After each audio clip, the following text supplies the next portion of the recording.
Over the years, I've had the privilege to help thousands of people make changes in their lives. I've helped leaders change the way they lead, become more empathetic, more influential.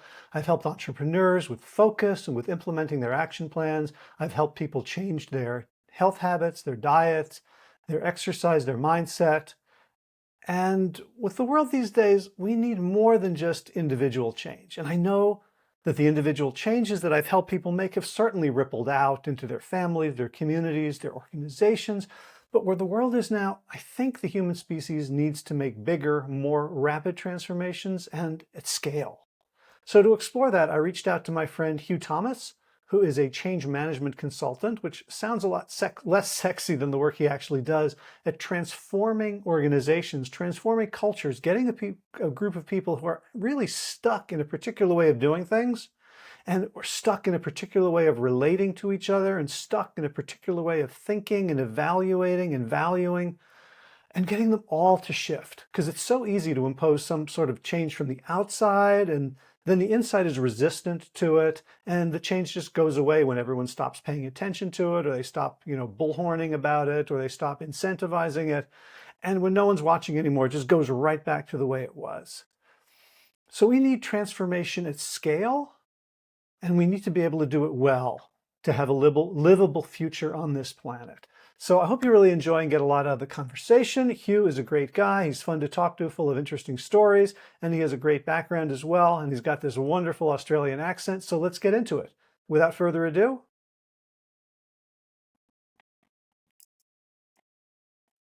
Huw Thomas, welcome to the Plant Yourself podcast. Thanks, Howie. Great to be here. Yeah. So we're going to talk about change, something that I have explored for a long time, and sometimes I feel like I really understand it, and then I try to apply it to myself, and like I don't have a clue. And so, you've worked with individuals, you work with organizations, you've thought long and hard, and I'm curious. Actually, why don't you just let's set the framework by just introducing yourself and what you do now, and then I want to dive into how you got here. Yeah, thanks, Howie. What I do at the moment is I run my own consulting practice where I help individuals, teams, and organizations change and transform themselves. So that involves a bit of coaching senior leaders to step up to the executive level, so to adapt and let go of their old behaviors and mindsets to think a little bit different so they can take on bigger roles. It involves sort of working with teams to improve the way they do things and shift the culture and behaviors of their teams, and working with executive teams and boards to help them lead major change programs and transformation programs. So I help them understand behavior change at scale effectively. And so a little bit is around leadership, a little bit is around the management, and a little bit is around the governance of organizational change. Okay, I love the framing, behavior change at scale, and around those different aspects. So I first encountered the need for scale. I was doing my doctorate, and what I discovered was the only good doctorate was a done doctorate. Like I had all these grand ideas about studies, and my advisor was like, "Look, just get it. You've been here for too long. Just do something and get out." And so I started doing implementing stress management for middle school kids. So for international audiences, that's kids like 9 or 10 to 13. And I could see, this was in the late 90s. They were a lot of them were under a lot of stress from their lives, their home lives, work, school, whatever was going on. And so I brought in all this, the best practice stuff from Harvard, Mindfulness Institute, and I was teaching it to kids week by week in different schools, and wrote up the dissertation. I was very proud of myself, and the pre and post were pretty good, and some of the metrics and the self-assessments. And then I went back 3 months later to see how it was still being done, and it was like I had thrown a pebble in a pond and it had sunk to the bottom, and there was not a ripple. They could not even they couldn't remember exactly. They had to go look on their calendar to see that I had ever been there. And I realized how much human effort is spent pushing that boulder up the hill, and then it slips back down. And so like that was my origin story to being Yeah. interested in organizational scale change. I'm curious what yours was. Like how did you get into Yeah. this? Yeah, good question. That's interesting. I should read your doctorate, Howie, because my eldest daughter, just turned 10 yesterday, so it sounds like she's Oh, in the target market there. My origin story, I guess personally, when I was a young man, not knowing what I was doing with life and trying to work it out, and was a bit lost, to be honest. In my early 20s, I traveled overseas, and I went to the States and did a big road trip around California and all that, and went to London and planning to live and work there for a while and travel around Europe. And partway through that trip, when I was in London, I had a bit of a lot of back pain, and it was causing me a lot of issues. And I thought it was an old rugby injury, and I was spending lots of money on it, and it was a real problem, and I couldn't get it fixed. And eventually I had to cancel my big plans to travel and come back to Australia, and eventually found out I had a tumor in my spine, which was the size of a golf ball. And so I had to have an urgent surgery to get that out, and I was a bit devastated about the trip, but I was glad to work out what was wrong, and had that surgery. It was risky, but came through okay. And then the day after the surgery, my grandma died, oh my and I'd God. sort of had all this cluster of challenges and sort of change and disruption, I suppose, that was going on around me. And I remember sort of thinking like life was like this clean slate, like a blank canvas. I didn't know what to do. I'd finished a degree and done this travel, and had a bit of a little health scare, I suppose, and a bit of perspective shift with my grandma leaving us. And I suppose I realized that I had to wake up and get my act together in life and do something with my career and trying to work it out. And I got into a lot of personal development and leadership books and setting goals, and just started taking a lot of ownership and not Yeah. taking Can you health for name granted. can you name some Yeah. names? Like what were the titles and the people you first encountered? Yeah, good question. I think people like Brian Tracy, wrote Maximum Achievement, Stephen Covey, Seven Habits and Principle Centered Leadership.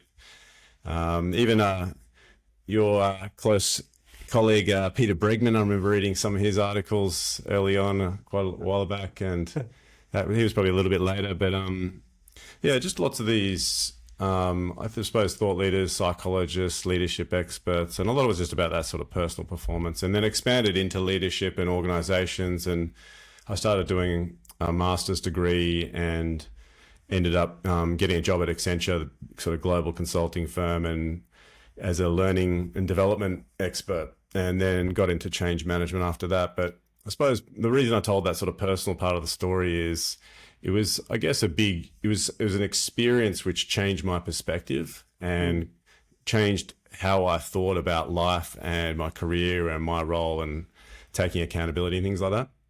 And so I'm a big fan of, to create any sort of change in how you do things or personally, and to get a belief shift, you need an experience, either a change in your surroundings, or you need a new person to kind of open your mind to possibilities and to challenge your current thinking. And that was just, I guess, a hat trick or a trio of things which occurred suddenly, which sort of woke me up to, I've got to take ownership and lead and do something here. And then I think, doing a lot of the reading and following these different people, different experiences, and doing the masters. And when I joined Accenture, I had a lot of great leaders in my first couple of projects. They weren't all great through the whole career there, but first project I was on had some good leaders, which inspired me. And I saw them doing change management, and I thought, I think that's the thing for me. And I spent the next sort of decade or so doing that, and then shifted around, worked for a leadership development business, a change management boutique consulting firm, and just started working with a lot of executive leaders on sort of bringing my change management skills to them. But then I started sort of doing a bit of leadership development, and particularly around change leadership, sort of bringing those two things together. Wow. So there's so much richness that I want to unpack a little bit, but keeping in mind that we want to move forward too. It's like Sure. when you talk about like needing an experience in order to wake up, Yeah. it's like the experience kind of like ambushed you. um, and we're all going to have that experience, right? We're going to like our world's going to get turned upside down somehow by Yeah. something. That's a guarantee. And but we can also proactively seek out experiences on our own terms so that we don't have to wait to Yes. get kicked in the nuts by life Yeah. in order to say, oh, I guess my operating system isn't optimal here. Yeah, exactly. And that's what I try and do with clients and encourage them to do in a number of different ways, is just sort of be that agitator and a catalyst for them, and to be really direct and a real challenger to their thinking. But yeah, I always say, if you do the same thing in the same environment, you're going to get the same results. So if you want different results, different outcomes, you need to be open to change, open to doing things differently, and get some different sort of influence around you. Because if otherwise, I think you can sort of just fall into the trap of the same thought pattern. And a lot of people, I think, sort of particularly midway through their careers, can get stuck, or people in organizations, in their whole trajectory over time, they can kind of get stuck in the same thinking. So it's always good to bring in fresh thinking, fresh ideas, and and refresh that. And I think all good leadership programs involve that real challenge. Sometimes some leaders will take you to some different location or an offsite spot. Some will bring in outside experts. Sometimes I'm that expert. There's lots of different ways you can do it. But I think that's something we don't do enough with a lot of things in our life. We sort of take it for granted. We keep doing the same thing, whether it's in relationships, or with our families and jobs, or our careers. And I think those who really succeed and continue to progress and get better at what they do are the ones who sort of try new things and get those different experiences. Yeah, I think like a phrase that just came to me is like, I think I might like, I feel like I got it from you, but it's in my head, so I'm going to use it. Like, this isn't that. Right. That almost every leader or team that I work with, the problem comes down to them thinking that this situation, this person, is kind of the same as that situation or that person, and without even Yes. recognizing it, they're bringing an old solution. So it's almost like the first step is some kind of just awareness of, oh, here I am in this moment, which is unique in the history of the universe. It's never happened before. It will never happen again.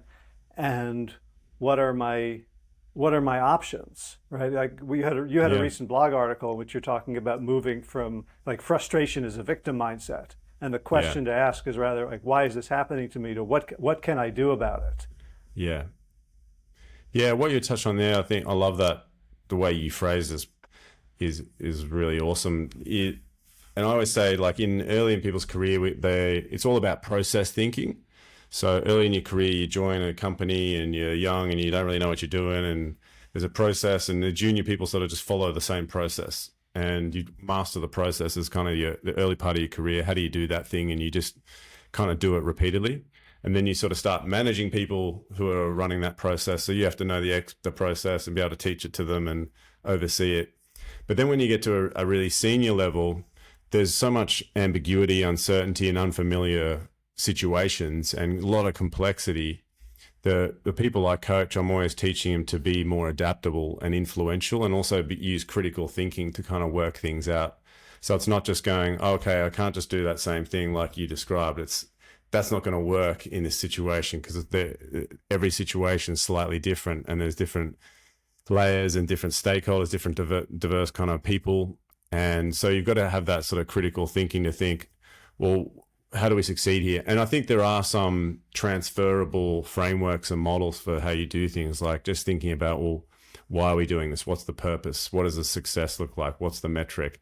How do we get people to commit to this? How do we free up capacity and time for people to do it? What new capabilities are required to achieve that new thing? And getting all those things in place. And that, there's certain transferable models and skills, I think, which can help with that. But it's not just following that same process.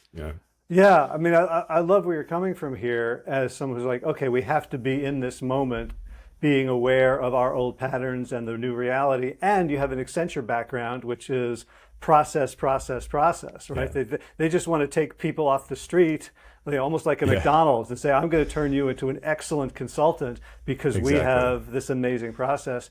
So Yeah. what do you, what That's do you why I find? didn't last there. But Only do it a few years. yeah, I'm imagining that's a valuable element, though, to know like when this process is the right process. Yeah, I think so. The challenge is, I think, in a lot of large organizations, they're always reinventing things, and changing, and the personnel and people in different leadership teams are changing. So, yeah, I think it's just a constant state of renewal in a lot of organizations, which makes it difficult for them. But I think the thing is, I think the way of the future, if you're looking to future-proof your career and be a high performer and succeed at the exact level, the thing you want to be really focused on is being adaptable. And also, I think the other thing is being influential. And there's sort of, I see those things on a kind of, a bit of a matrix. Right, You've got a 2x2 matrix for us? Yeah, that's basically it. So, but I think you can't be focused on the old school way. I think is to be just focused on influence and just trying to influence other people. But Right. I think to drive change and to get people on board with it, you have to adapt to their input and to those people and to changing circumstances along the way. So it's like a two-way street. I see it on a freeway. That you got to be kind of, in order to influence people, you have to be able to listen to them and adapt to them. And that's what engagement's all about, I think, during change. So it's almost like you all, like another word for adaptable is like influenceable. Yeah, Right? that's right. Being it's open got- to others' influence. Yeah, and the influence of the situation. So, and when things change, you go, okay, well, things have changed. We need to pivot. We can't just keep doing this project the way it started and with all the assumptions we thought were true, because things have changed a little bit. So for an individual, I kind of get how that might apply. But when you're talking about an organization and people having to navigate being influenced and influencing, there's a lot of like internal dialogue about self-worth, about expertise, worthiness, ego, and all that gets funneled into whatever the organization communicates about status and hierarchy.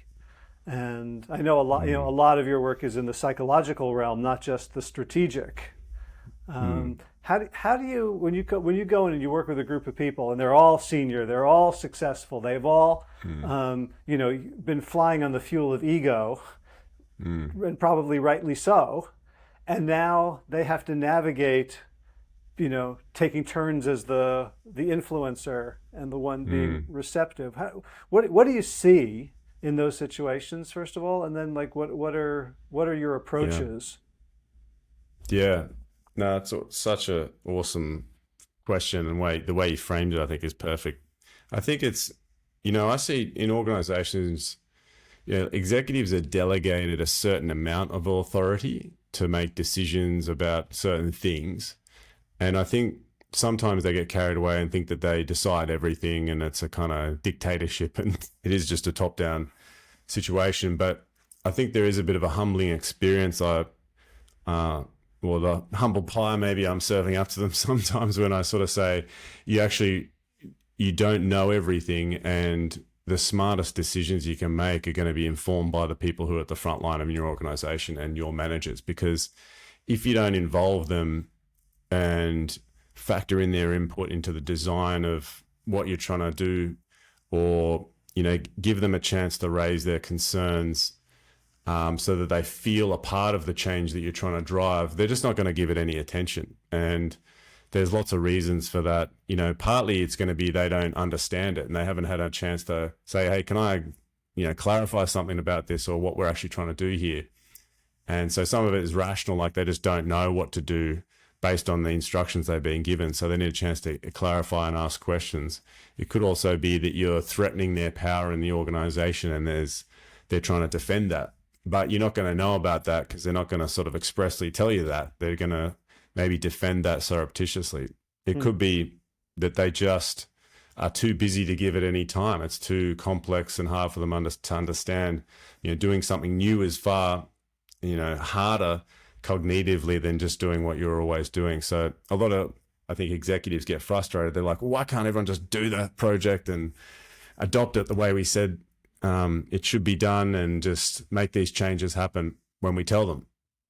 And my answer is always like, it's too hard for them to do that. They actually need time, support. They need you to free up the capacity. They might need some new capabilities. They need to ask questions, and they need to be engaged and involved in it. Otherwise, they're not going to make it happen, because change, it really is, in organizations, it's a team game. So you can't just have someone at the top sort of yelling and telling everyone to do stuff and, without them being part of that team that's involved in driving it. Particularly, I think, middle managers. Once you get a lot of them on board, then they can be a really powerful force for supporting it and advocating it and leading their people through it. But if you don't involve them, then they're going to be a big barrier. And it's interesting because, like, if you talk to people about how they have been impacted by changes, like, everybody knows the right thing to say to them. Like, no, they shouldn't have done it this way. And yet I think that, there's a lot of studies about, as people rise in power, their brain deprioritizes empathy, right? Just from a survival point of view, they don't need to care about what the weaker members of the tribe think. Right. And if you're reading, not necessarily the people you read, Brian Tracy, Stephen Covey, but a lot of people in the self-improvement movement, there is this sort of undertone of, like, change your state, like, don't be a little flower or a snowflake here, like, and we can, and it's worked for us. Like, okay, I've gotten tough, I'm doing, like, I'm punching myself in the face like Jocko Willink every day, right? Like, now I could do anything. And then you look at other people, like, who can't handle this change, and from your lofty height, you can develop and express disdain rather than this fundamental empathy for, wow, I kind of remember what it was like to be them. Yeah, there's so much in that. And I think that empathy is so key. And often, the metaphor I often uses like the butterfly effect. The theory, the chaos theory, that if a butterfly flaps its wings in South America and it causes a hurricane in Japan or whatever, just because the flow-on effects. And I always tell executive teams, the conversations and the decisions you make in that boardroom are just like that, as butterfly wings. They sort of have this lasting big ripple effect on the organization, and you can make a decision to change something like that, but it's going to be months of work and effort and pain and disruption for those on the front line who are actually impacted by it. The people making the decisions aren't the ones who are making the change happen. So I always say to leaders that being a change leader, it's like a moral job. There's a big moral challenge as a change or transformation leader, that you have to be thinking about the consequences of your decisions to many, many other people. I think that empathy piece, I think one of the challenges for executives that I see is they aren't necessarily non-empathetic by nature, but they're just dealing with so many things. If you think of the organization as like a pyramid hierarchy, and people sort of at the lower end of the hierarchy tend to have fewer things to deal with, but it's more high volume, and they're more focused and in depth on those things. And then the further up the chain you go, like at the top of the executives, they've got so many things to deal with, but they're only involved in them in a, maybe it's a half-hour meeting a week, and then they're on to the next thing. And so they've got so many things on their plate that they struggle to put enough time into certain things. And so they're always, I think, trying to, what that does is, I think there's a bit of a subtle motivation for them to cut corners and to not go out and engage, and to put the right amount of time into, significant strategic initiatives. They sort of just all delegate everything down, delegate, but they're going to have to make time to have those conversations, or no one else is going to give it the attention if they're not. Yeah, I was talking to Sheila Meyerson, who's another member of our little thought leaders tribe, who talks about this idea, idea of, instead of levels of hierarchy, really it's more useful to think about in terms of levels of perspective. Right. And I think that Love fits that. perfectly with what you're saying. Like at the bottom, the perspective is like, okay, here it is in front of me. And I just, I need to understand how it fits, but I'm really like, I'm tightrope walking. I'm watching where I put my feet, as Yeah. opposed to, at what we consider the top of an organization, which is like, I need to constantly be looking at the whole systems view. Yeah, I love that that framing, and I think the challenge with change is it creates confusion because suddenly people don't know where we're going anymore. It's like, well, if we're not doing that, the organization isn't going to be that current state, and we're trying to create that. That requires so many different conversations to be had to make sure everyone kind of knows, okay, we're all going to take a step in this whole new direction at the same time over the next 6, 12 months or whatever it is. And, just those whole perspective shifts, that those differences in perspective just highlights that, it's going to take a lot of time for people on the front line to understand what those executives are thinking and why they made that decision and how they came to that conclusion to take this new direction, because they're not thinking about that every day. They're thinking about the customer that they're on the phone to right now and just solving those calls and things like that. So they're not thinking about that strategic view. They're maybe not thinking about what the competitor down the road's doing, or the industry, or the regulator that's driving that particular change. So, and without understanding that, and they're not understanding the strategic problem that a major change is trying to solve. So, and when you don't understand that, you're going to be thinking, why the hell did they make this decision? Why are they making my life hard with this change? And it's going to lead to a lot of frustration. So, yeah, one of the most important thing, and I often say this to simplify things for executives sometimes, is that change management is really just lots of conversations that need to be had, because that's what creates mutual understanding. And it's dialogue more than it is just a monologue from the top down. Yeah. And the big problems that the leaders are facing are, like, it's not like the people on the front lines don't know them, but they're experiencing them as, here's this sucks, or this process isn't working, or this is, and I think really successful organizations kind of have it in their culture that if you're on the front lines of customer service and you're not happy with something, then bring it. Like, that's what's going to drive our big strategy is enough of those data points, so that there's the people sort of suffering and feeling disdained and unimportant down at the bottom. They're getting the lowest pay, they have the worst hours, and they're not being told, you guys are the sensitive finger pads of this organization. Yeah. Yeah, I heard Elon Musk say something recently, which I liked. He said, executives, a lot of these big incumbent companies need to spend more time on products and less time on PowerPoint. And the kind of message he's sort of saying there is you need to understand the core business and what the company is selling, and less time on the sort of bureaucracy and just talking about stuff at the head office kind of level. I think that same thing applies to any frontline role. Is you as an executive or the head office, and funnily enough, a lot of organizations I work with, they're not calling it head office anymore. They're calling it the support office as a means of trying to get everyone to think more about, we're here to support the front line, the people delivering the services and things like that, which I think is great.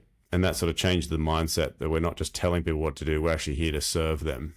Right. So I think that's a good reframing that I've seen some organizations take. Yeah, it's like there's this bumper sticker. It's like, I didn't, claw my way to the top of the food chain to be a vegetarian. It's like I didn't claw my way to the top of the corporate ladder to be a servant leader. Yeah, it's funny, isn't it? I think that's I think a lot of people get through middle management and they're scarred because it's probably the hardest part of an organization. They get to that senior level where they've got a lot of independence and authority delegated to them, and then think they can take it a bit easier. Yeah. So what is, like you talked about, the change leaders have a moral job, and like bringing that word moral really sort of stretches and expands the whole concept of what we're doing in the world of business.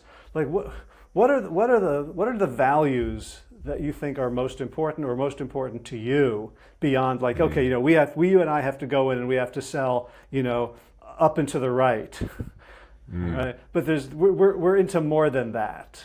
And I think good organizations are as well. What are the intangibles, I don't know, love, joy, peace, happiness, that underlie, the operating system of Huw Thomas. Yeah. Yeah.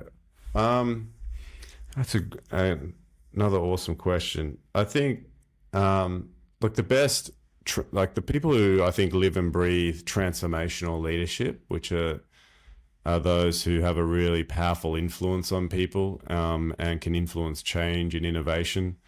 They genuinely care about people, whether it's the customer or the employee. They kind of know that that's what the organization is. And I think they see the organization as nothing but people. And, the systems and processes and the building you're working in, these are just things used by the people. They're not really what the organization is. And I think we forget that, and we sort of see the organization as this thing which is alive, and it's something separate to the people, but the people are all the organization is. And it's just the people are using these different tools and things to get stuff done. So the only way to really get anything done and to achieve change or implement your strategy is through people. So you need to be connected to them. You need to understand what makes them tick.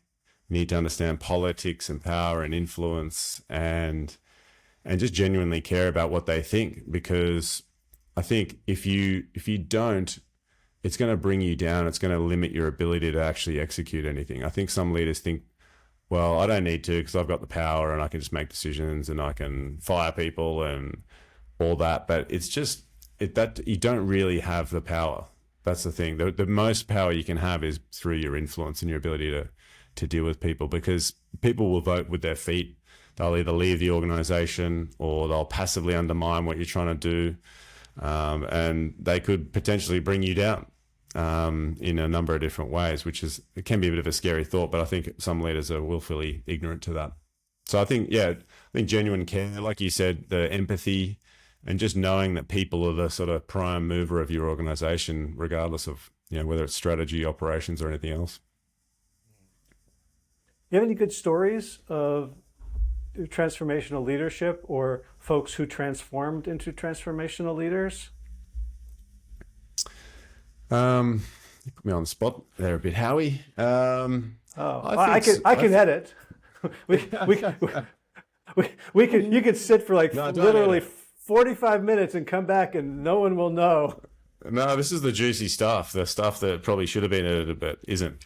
I don't know if this is an example of great transformational leadership, but it's just on a big project I worked on with a bank once. There was a program director, and I was trying to convince her that she needed a certain number of people in the change management team and the training team, and to staff it accordingly. And she was really old school kind of IT project manager, and just thought change was a bit of a waste of time and that everyone should just be adopting the solution because they're told to. And she actually said to my face when I first met her, she said, I've never met a change manager I like, and I think they're just a waste of my budget. And so she didn't want to, hire any of the people that I recommended. And I managed a change team at the time. So I was trying to get my people onto her project.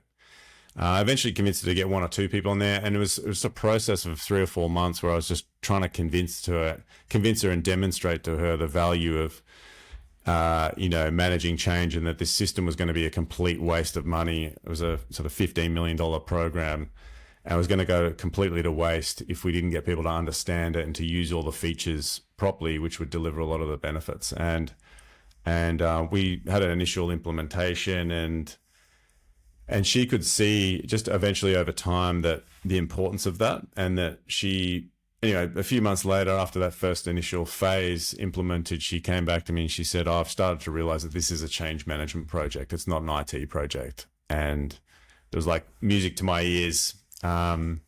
But it was demonstrated just through the lack of attention people were giving it, because these bankers we were implementing to had something like 50 different initiatives and projects impacting them in a single year, and they couldn't keep up with it all. And if we didn't go out and sort of have a really good way of sort of engaging them in the process and having lots of conversations with them, they weren't going to understand it or use it. So, I mean, that was one example of kind of demonstrating it.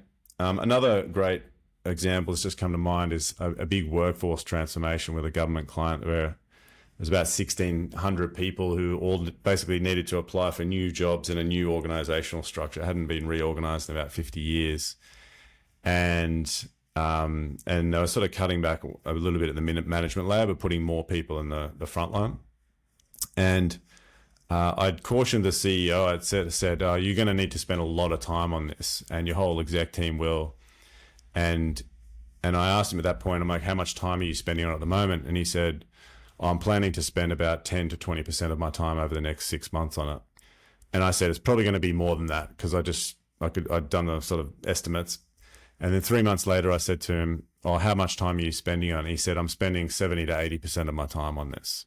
And I've just put everything else on hold. And he just realized how valuable his input was by leading from the front. And he traveled around the country visiting people, having those conversations. And he saw the power of it up front by doing that. And I'd sort of guided him a little bit to do that.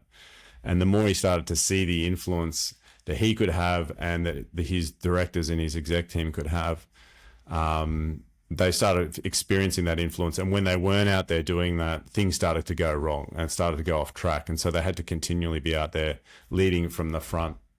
And so it was just interesting to hear the amount of time that you need to spend on a major transformation program as a senior leader is significant. And if you don't, things can really go off track pretty quickly.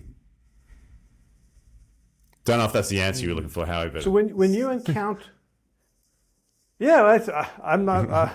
I don't look for answers. I'm just here to have conversations. I mean, I'm curious about your experience with people who are, people in senior levels who are resistant to, they bring you in and then they don't really want to hear what you have to say. And like, do you always track that down to like a fear? Like, how do you understand resistance to change? Yeah, there's a lot of different reasons. I once wrote up on a piece of paper, started brainstorming all the reasons why people resist change, and I got past about 50, and I realized I couldn't fit that on one slide, so I scaled it back, and I've got a slide somewhere which I use in a lot of presentations and keynote speeches and things like that, where I categorize into sort of 3 columns. One is rational reasons to resist, one is political reasons, and one is psychological reasons. And so I think that's one of the kind of fine arts of change leadership is when you are experiencing that resistance and even in yourself, if you're feeling resistant to anything, is to sort of pause and reflect and try and understand, what is the reason this person is resisting. And it could be things like just the uncertainty. We fear uncertainty. We don't have enough information yet. And so we struggle to commit to it when we're not sure about whether it's going to be good for us or good for the organization or whatever. And so we don't necessarily just trust the senior leaders who've announced it, that it's going to be great and we don't buy in immediately. We sort of need to see a bit of evidence. Also, we just fall into habits. So over time, we do the same thing. The neural pathways are strengthened in our brain, and it's easy to do the same thing repeatedly, like brushing our teeth or tying our shoelaces. But suddenly we get asked to do something new and it's like, oh, that's hard. I don't know how to do that. I'm just going to kind of keep doing it the old way. And sometimes it's almost like an unconscious decision we make. And sometimes it's political. Sometimes people preserving their power and they'll sort of influence subtly and surreptitiously to try and change the direction of a change or undermine it and prevent it from happening because it's not going to be good for their career or them personally. And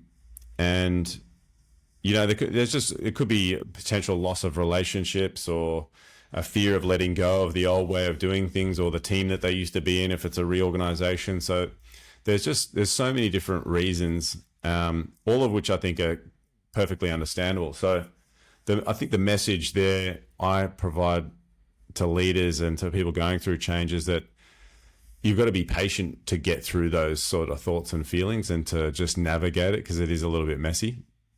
But how you feel about a particular change in a given moment may not be, and probably won't be, the way you feel about it in 2-3 weeks time or a few months time, because we tend to go through a psychological journey with change, where it evolves over time. We gradually accept it.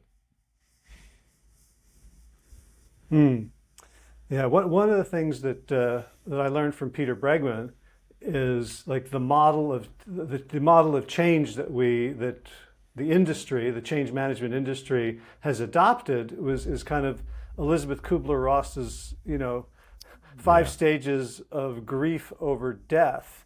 And his point is, like, if that's how we come in, assuming that all change is going to be like a death-like loss, right?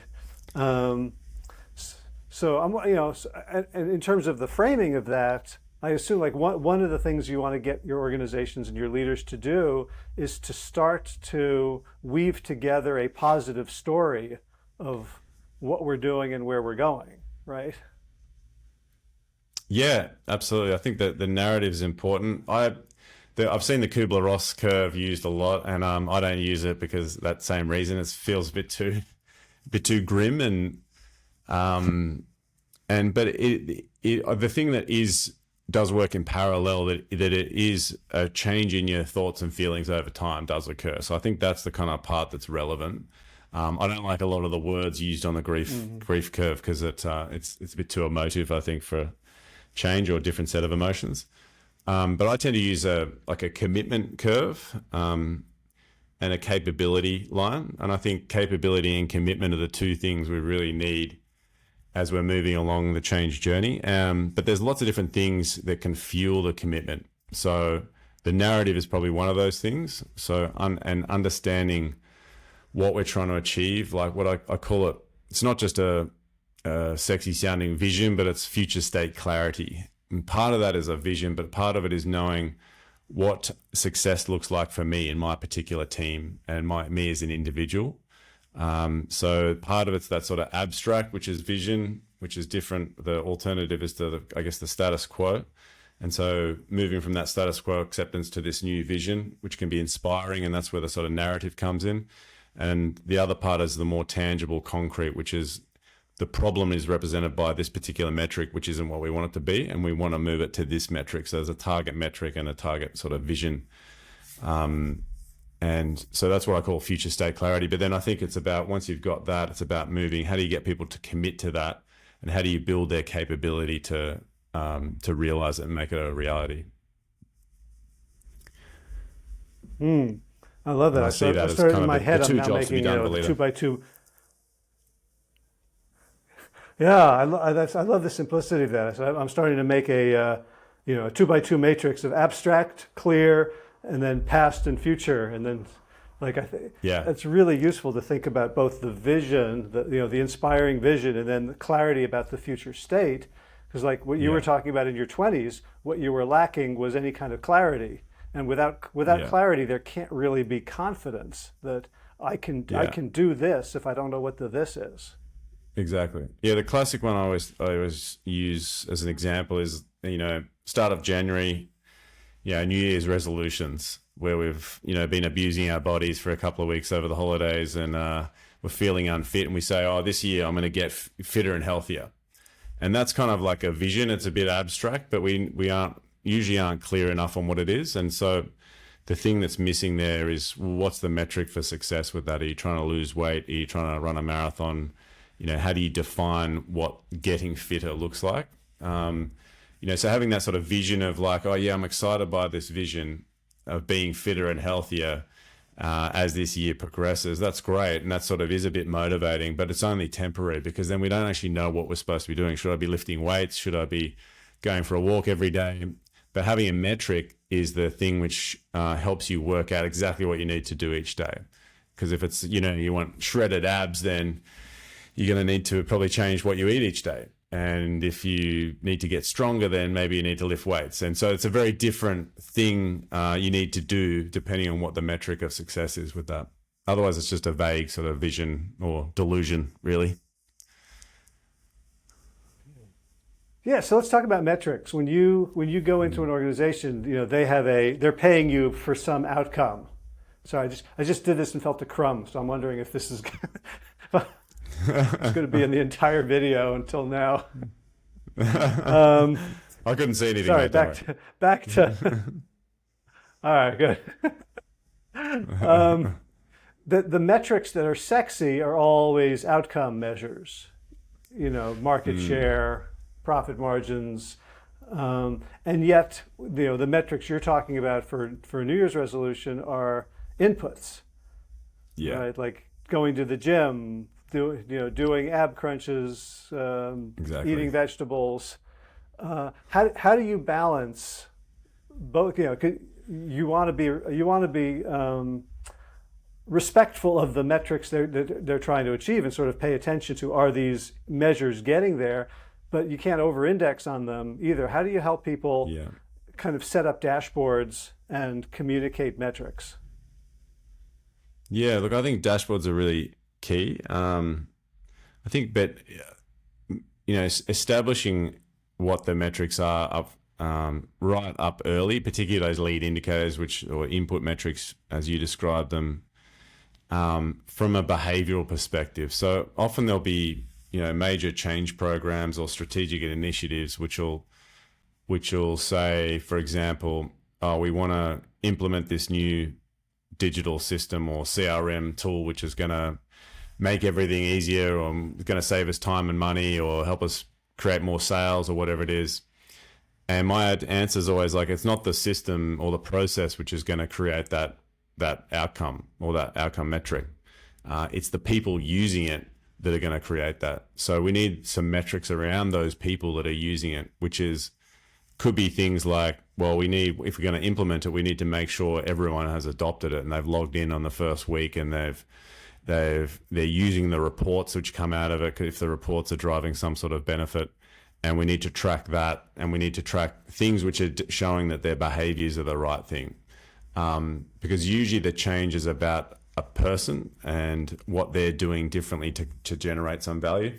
It's not usually about the system. The system's sort of one thing which the person's using. So I'm always looking at those sort of adoption, utilization type metrics that show that people are doing the right thing and that change has actually succeeded. Because you could put a new system in and say, oh yeah, we implemented it at time, cost, quality, and budget, and spent $5 million doing that, and so we're going to assume all the business case benefits and the time savings and those extra sales and revenue is going to happen. But there's no way that's going to happen if we don't know that people are using it correctly and doing the right thing with it. So it's always just, I think, setting it up front.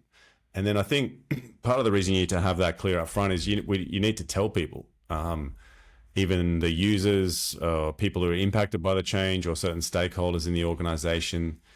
You need to be talking about, this is what this change is about. It's not just about the thing we're doing. It's about, this is the metric for success, and this is what you're accountable for, and this is how we know, it's been a success. So people kind of have that granular level detail of what they're meant to be doing.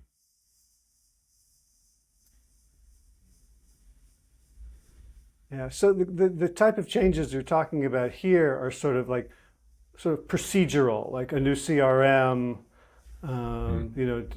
updated software system where people, have to interact with a system or with other people in a different way.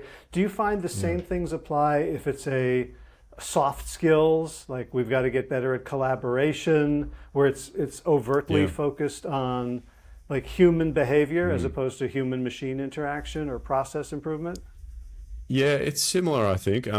Another example, perhaps closer to that type of change, is one organization I work with, a public service organization. They were finding that a lot of their projects were delayed. They had a really bad meeting culture, poor collaboration, and people not taking actions out of meetings because they were just sort of going from meeting to meeting. So the key behavior change there, what they were trying to achieve is be less bureaucratic and move at a faster pace.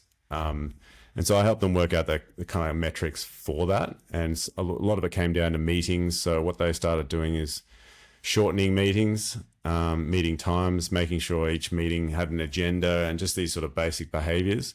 And those things are kind of measurable to say, well, 100% of meetings need to have an agenda. That's measurable. And I think a good metric is anything which just you add a number, a percentage, or a deadline to a particular outcome, and it becomes measurable.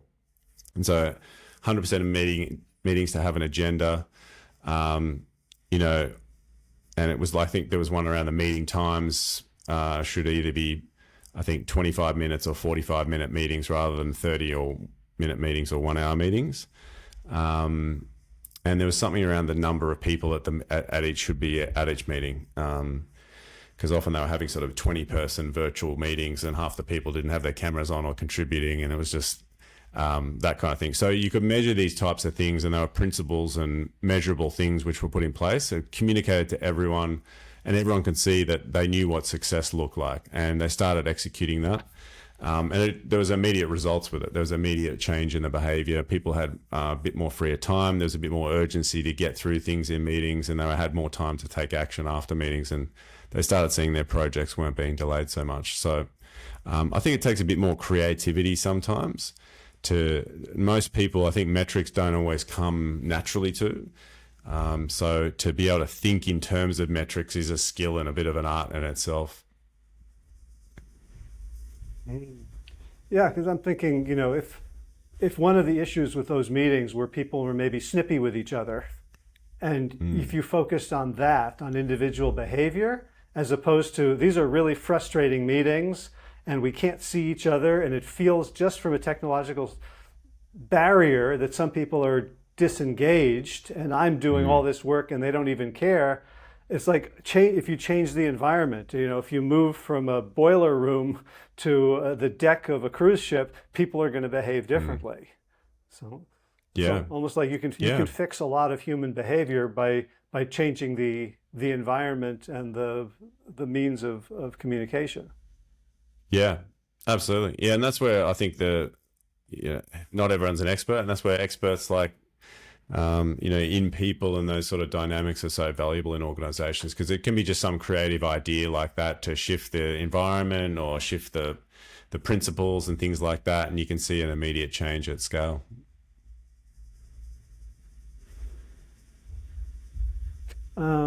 What about working with difficult individuals? Is that ever part of your job? Is to say, like, you know, this guy's brilliant, but he's kind of a prick and he's turning people off and we need to fix him? Yeah, it's definitely part of the job. I haven't had too many lately, I have to admit. I remember early in my career when I was a consultant, I developed a reputation. I used to always I was ambitious, so I always told my boss, anytime I was a difficult client, give me the difficult person. I always sort of relished the challenge of turning him into an ally. So yeah, and I find in organizations, often those people, you know, sometimes they're you know, genuinely challenging personalities, but often I find they're just misunderstood, or they just haven't been heard, and they're trying to, or sometimes people will behave in a certain way because they feel like they don't have any power, or they've lost some sort of power in their role. And so they're trying to take that back by being a bit of a nuisance in other ways, or being a bit passive aggressive. So I find just the best way to influence them is to build a strong relationship with them, take time to listen to them and understand them, try and find out why they're thinking and feeling the way they are, and try and turn them into an ally just through a good conversation. I think sometimes people will see that person, they go, they'll label them as a nuisance and say, oh, we've got to try and turn this person around, and they focus too much on that influence, like going at them, rather than sort of, let's go and try and understand this person. And then that's really what you need to do before you can really influence them. It's that sort of influence adaptability levers you've got to pull back and forth. I love your essential framing is that everything's understandable, right? Resistance to change is understandable. People behaving in ways that can be perceived as, antisocial it's understandable. I may not understand it, but that's my job. Yeah. I think, Howie, after working with probably 100 plus organizations now, and they all have these things in common, I've just grown to have that kind of stoic philosophy about it, of just accepting it and just knowing that this is normal. It seems to be in every organization, this resistance to change, and it's always going to be there. And just I always just take time to try and understand where it's coming from and why it is that way. And often it is just very different. The reasons for it are different. But yeah, if you take time and you listen to someone, it's amazing how much you can influence them when you just listen to people. It really is just probably the most powerful skill, but it does require asking the right kinds of questions and knowing that there are lots of different reasons why they might be feeling that way. Yeah. And there's also, I find, a lot of self-management. If someone's saying things that I disagree with or I find patently wrong or offensive, like there is this huge wave inside me that just wants to correct them, right? And that always comes out as distancing, as criticism, as opposed to what you were talking, like make them an ally. Like I feel like that's my edge right now, is to like, oh, can I be okay if they say that? Like, of course, conceptually, of course I can. It's just, sound waves just went past me and I'm the same. Yeah. Yeah. It's hard, I think, in moments. Like we always have a response or a reaction to certain things. And I hear things sometimes when I go, and it makes me roll my eyes and I get frustrated. And I just try and sort of reset and just, I think I always try and remind myself that people will often make mistakes and do the wrong thing, and when you're a kind of a people person, like, you and I are, Howie, and we're fascinated by people and leadership and trying to behave in the right way. But, there are people out there who are not that way inclined, and they're more fascinated by numbers and processes, and they're not people. And so often they don't have that sort of social skill, right? And they won't realize that they're being offensive, and they'll say something the wrong way, or they weren't brought up with the same kind of values. And so, we might think what they're saying is crazy and rude, and they might just think it's normal. But yeah, certainly in organizations, you shouldn't tolerate and accept all behaviors. That's not what I'm saying. I think there's boundaries, but sometimes it's just having that conversation, and maybe you've got to tell them that what they said isn't appropriate as well. But regardless, I think it still pays to try and understand the person and why they're behaving the way they are. Which is hard to do in the moment. You've got to disassociate yourself from it a little bit.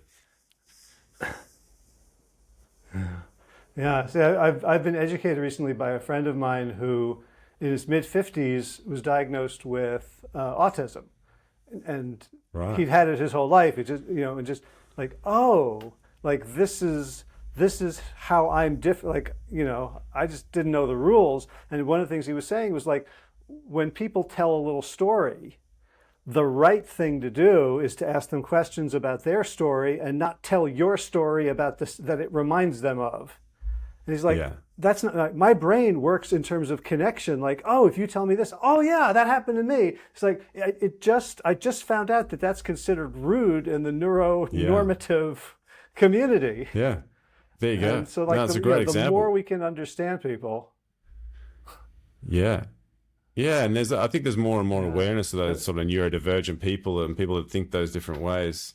And if you just, I've had a lot of experience working with, technology projects and IT people, and they're a different breed to we change and leadership people, right? And they think we're crazy, and the stuff we talk about is a bit weird as well. But yeah, there's just different sort of ways of behaving between lots of different people in those little subcultures in organizations, and certain individuals will think really differently. Cool.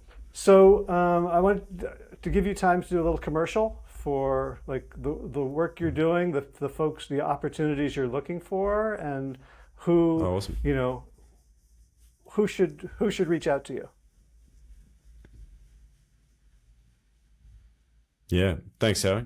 Yeah, the people I work with, I usually work with large organizations, usually that have, you know, big enough to have complexity issues. So sometimes in the hundreds, sometimes in the thousands of employees who are trying to change their organization. It could be they've got a big transformation over multiple years, or it could be that they've struggled to drive any sort of changes successfully and they've had a few failures and they're trying to work out how to do it better. So I help executive teams understand change better, and then their senior leaders and managers through workshops, and I coach them, individuals that need it who are really influential people as well. So yeah, I've got a program called the Transformation Leadership Program, which does all that. Sometimes involves me working with exec teams and boards to improve their organization's ability to lead and manage and govern change. And that's what I love doing and where I have the best impact. And most of my clients are in that sort of scale and space. Do you work globally or Australia only? Mostly in Australia. I've worked with a few multinationals, which has sort of taken me to work with New Zealand, even some organizations operating in sort of Southeast Asia. But yeah, at the moment, not working too globally, just with a couple of multinationals who are operating across in Australia and a few other countries. So often working with them across borders. But yeah, I'm definitely keen to work more internationally. Again, I have in the past. And certainly open to it. I love traveling, love getting around, love different cultures and exploring those, and I have a lot of experience with that, so I'd love to. Excellent. Final question. I see you've got a guitar in the background. What do you like to play and listen to? I was in the 90s, Howie, I was a bit of a punk rocker and loved a bit of hard rock and punk rock, and so I was a bit of a power chord guy and only play a few solos, and just loved it loud and fast. That was my style, but I've probably gotten a bit more chilled out in my old age. There's an acoustic back there too, so I love a few acoustic, relaxing tunes as well. But still love to bang out a metal or a punk song, a bit weird like that for a corporate guy. What do you like to get into, Howie? I think aren't we all? Oh, I'm folk rock acoustic all the way. Nice. Nice. I never got good at holding the pick, so I have to, I like the nylon strings and the mellow sounds. But nice. But I always maybe we can have a jam one day, mate. I'll come to America. Let's do it. Well, I'm in Barcelona, so Barcelona, right? Closer, yeah, that's closer right. That's right. Yeah, I forgot you were there. I'll be up in Manly in what city are you in? I'm in Sydney, yeah. So right near Manly. Okay. Yeah, so I'll look you up when I'm in Manly Beach. Awesome. Look forward to catching up then, Howie. Yeah. It's been great talking to you today. Yeah. I appreciate you taking the time and you sharing your insights and wisdom and common sense and humor. So it's been great getting to know you a little bit. Yeah, likewise, Howie. Appreciate it. Thanks for having me on. All right, take care. Thanks, mate. Catch you soon. And that's a wrap. Show notes are at plantyourself.com/601. So movement news, my back has still been very cranky, so I've been actually trying to do some stretching, which I don't particularly enjoy, but I remember when I was able to, as a teenager, to put both my feet behind my head, and I said, whatever I could have done to maintain that flexibility, I wish I had done. I feel like this crotchety old guy walking down the street seeing young people and going like, stretch, do yoga. But be that as it may, I'm still active. We had a 3-day tournament the weekend before last, and we have a 2-day tournament coming up for Beach Ultimate Spanish Beach Regionals in Castelldefels this coming weekend. And hopefully I'll be up for it, and hopefully we'll have enough male matching players that I won't have to play every other point like I did the first day of the last tournament. That's about it for me. Looking forward. I've got some great interviews in the can coming up in the next couple of weeks, so I hope you'll stay tuned. And as always, be well, my friends.